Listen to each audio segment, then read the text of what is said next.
Hello, darlings. So today I'm sharing my no-fill recipe of spinach stew with smoked mackerel. I picked up some smoked mackerel from the African market recently and I had to make this chunky spinach stew. A quick time-saving tip for you when cooking in your kitchen is to lay all your ingredients in place.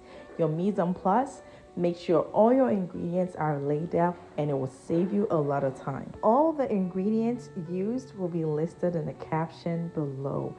Funny story, I have not always liked this stew simply because cooking with dried fishes, smoked fishes, and fish in general always gives off a bad smell. But it was my husband's favorite, so I had to come up with ways to make it enjoyable. So my first step is to infuse the oil with flavor. And for this, I chose to go with curry powder. So infuse your oil with curry powder and it will be the best foundation for the smoked mackerel to go in. And then add your onions. It is also gonna amp up the flavor.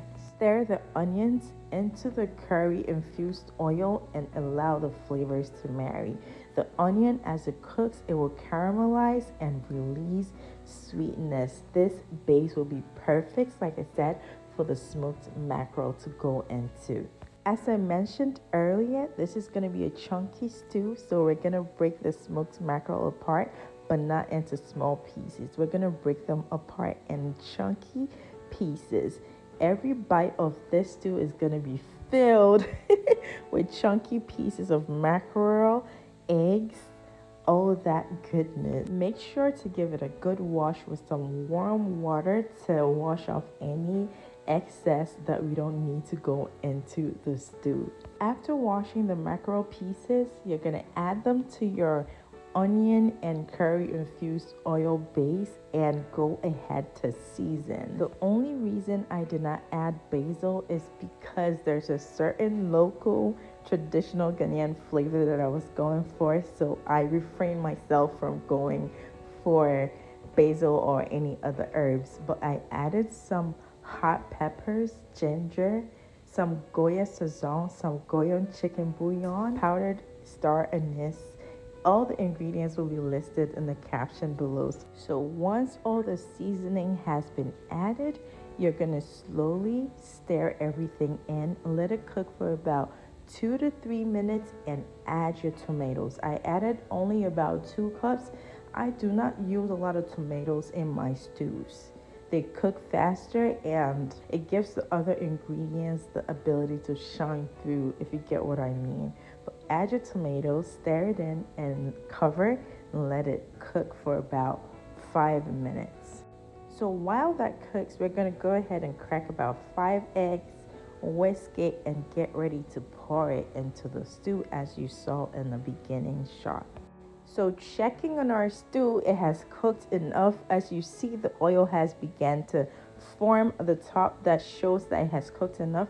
You go ahead and pour in your eggs strategically. You don't want them to be in one place.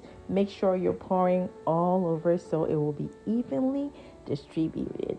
And as soon as the eggs hit the hot stew, you can see it is bubbling and already cooking. It's not gonna take that long, so we're gonna cover it and let it cook for an additional 2 to 3 minutes. It will not take long at all.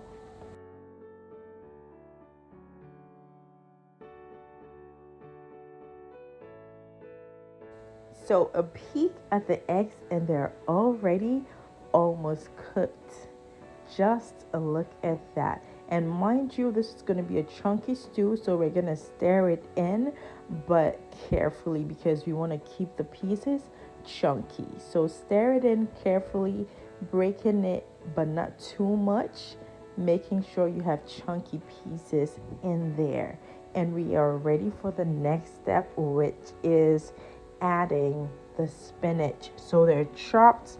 The extra moisture has been squeezed out. We're adding about a cup of chopped spinach, spinach. Somebody once commented that the consomme we have in Ghana is not the same as the spinach we have here. Being that I have tasted both sides, I don't really remember the difference, but this is spinach. And so when I say spinach stew, I am talking about the spinach you find in Kroger, ShopRite, Stop and Shop, wherever you shop. So yeah, chopped spinach. Also make sure to fold the spinach into the parts that has the red stew, right? Because you want it to soak up the flavors of the stew. So make sure you gently fold them in while making sure you're not breaking the eggs, the mackerel. You're not breaking them apart too much because you want to keep them, again, chunky. At this point, your stew is like done, right? You don't want to overcook your spinach because you want it to keep its green color, and overcooking it will make it lose it. So let it cook for about 2 minutes and the stew should be done. And of course, I'm going to be enjoying it with some boiled yams, which is baked, cooked with some sugar and salt. Yes, you can't forget your sugar.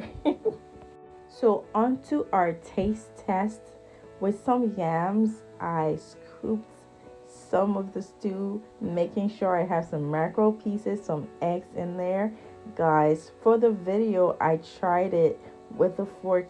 It was so good, I had to lay that fork down and dig in with my hands.